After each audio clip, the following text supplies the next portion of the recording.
doing the video on making the turkey feet knife, and I made 2 blades. This is going to be made narrow. I'm going to put turkey feet on. I'm going to show you how to do that. But I also was going to use a piece of coil I had, but it's just too thick. It was a spall. And here's the size spalls I got, and you'll see what I'm talking about. I wanted to share this with you in case you're not aware of this. But I sold Buffalo River Flint probably for 40 years.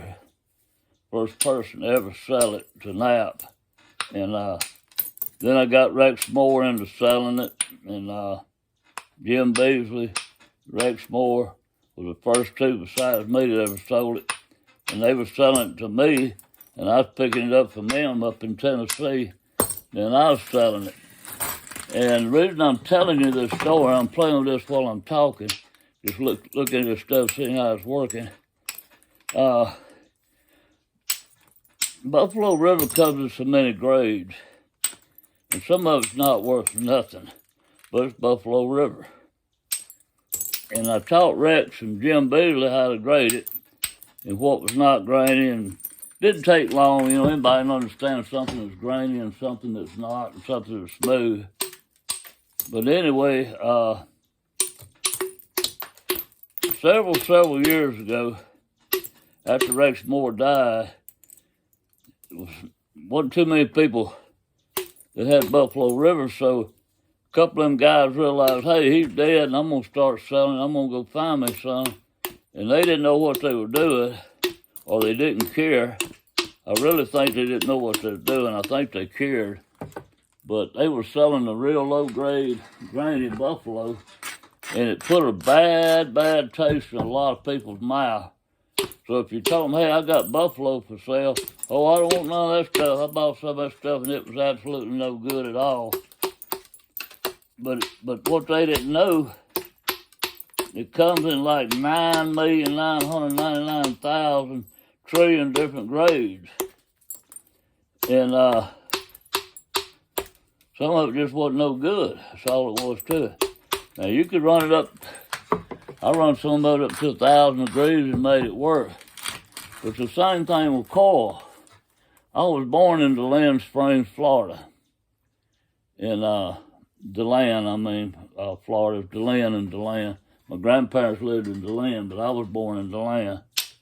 And I started flint knapping when I was 15 years old, trying to figure it out. And my gosh, I'm 76 now, so you do the math on it. And in Florida, I had access to a good church. My uncles went in the land clearing business. I had access to coil. When I was a younger person, I had access to it all until they got up and died. And they were a lot older than me. My mom come from a very large family, and those that were in the business where I could find it and get it.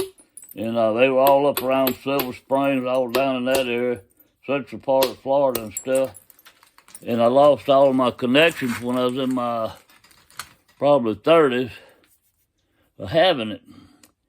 But it comes in so many different grades. It's just like Buffalo. And heat treating it is very critical when it comes to coil.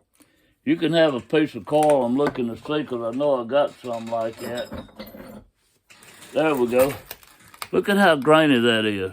My gosh, that looks like waves that just went out of the ocean, and that's the sand. But look how smooth it is once you hit across it. So if you know how to heat treat it, now not all coil will do this, I'm telling you.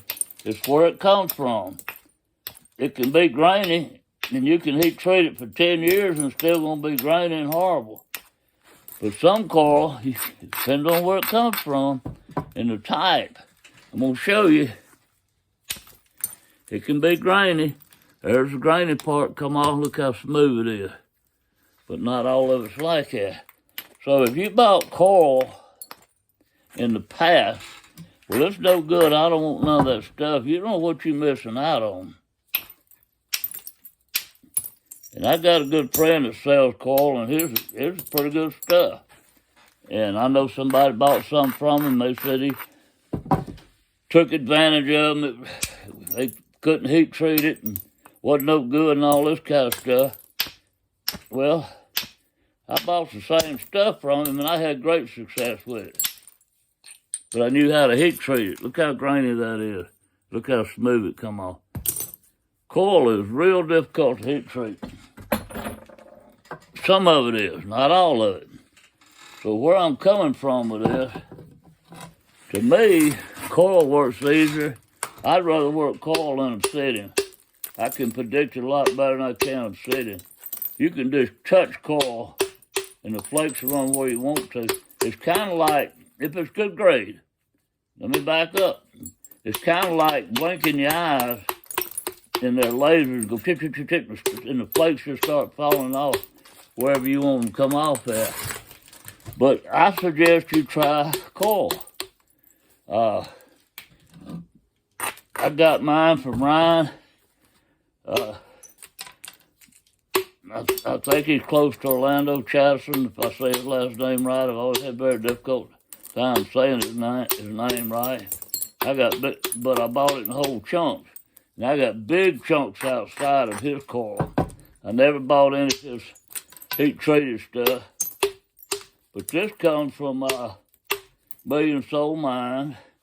And it's a different type than Ryan. I'm not saying either one of them's any better, but he heat treats his, and he has got that heat treating down to perfection. I'm going to tell you, it is absolutely a pleasure to work with. I thought I had the heat treating down pretty good. I'd forgot about it. Back when we were heat treating coil, we didn't have kiln. We dug a hole in the ground, and I'd put it like 6 layers. Every 6 inches, I'd have a layer. And I'd cover that layer up with sand because I couldn't control the temperature. If the wind got to blowing and the fire got hotter, my fire pit was going to get hotter. And probably 1.5 layers would turn out good. And out of that 1.5 layers, probably a half layer would turn out perfect. Well, if you got a kiln and a good temperature controller, you can make it perfect, all of it. You're not wasting any. I wasted so much coil when I was younger trying to heat treat it in the ground. I mean, if I could go back, I didn't know what a kiln was back then. I'm going to be honest with you. But I heat treated for years in ground pits. I dig holes here in Mississippi in my backyard. Build a fire over them for all day, burning oak and stuff, and then leave the coals on and wait a couple of days and everything cool down and go through the ash pit and dig it up. And man, that whole top layer liable to be shattered to nothing but sand. The next layer, half of it shattered. Third layer, all of it's good. But this stuff here, when it's heat treated right, it went all the way across there. You can just blink your eye. I'm telling you. So don't give up on coil. You will absolutely love coil if you can get some good, high-grade, heat-treated coil. Now, if you have a kiln, and you can heat-treat it yourself, whole nodules is fine if you got a way of doing it. But I've got whole nodules out there. But I had rather buy it already installed, heat-treated. Saves me a lot of time, like I'm doing right here. And, man, that's going to make some pretty stuff. Now, look at this piece here. I'm going to put that back. I'm going to sell this stuff and put it back in my sale pile. This is an orange grade, and I don't know.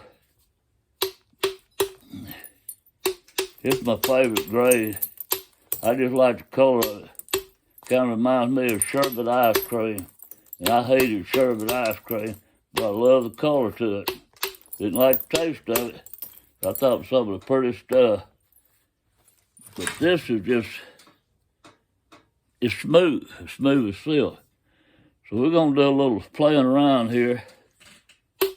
And I'm putting all this in one video. The title of the video is Making Turkey Feet Knife. And but I just want to show you something. Just no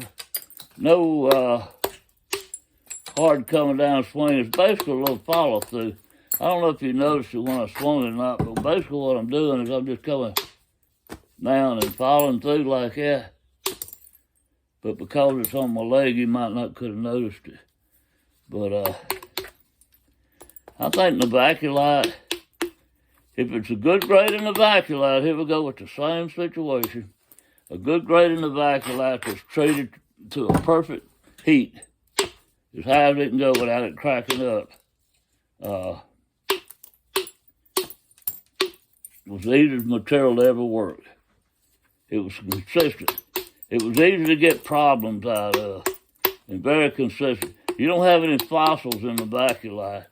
You have fossils and stuff in coral. But if you get a good piece of coral and there's not any strange stuff in it, and it's solid, I think it's better than the Novaculite. I'm just going to be honest with you.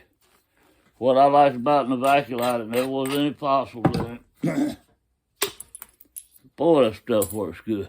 I suggest you get a hold of these guys that are selling this coral, and if you want it heat treated and already worked out, get a hold of Million Soul Mines. Here's the white stuff. Man, I love it. I'm going to tell you why I love it. I worked porcelain and Novaculite by itself probably for 15 years.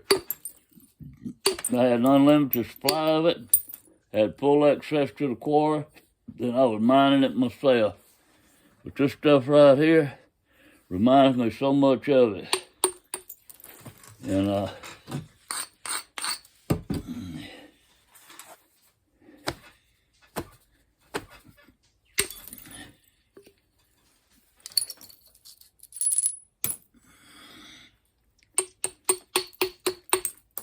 this piece had a lot of problems in it.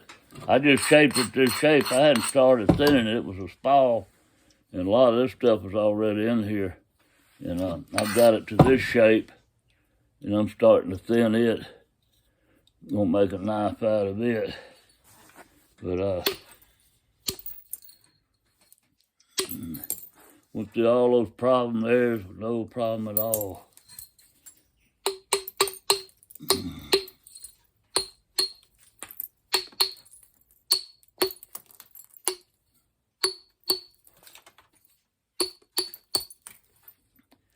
Highly recommend coral. Give it a try one more time and make sure, talk to whoever you're buying it from, and make sure you know the temperature or you buy it already heat treated. I like buying already heat treated. I don't have to waste my time with it.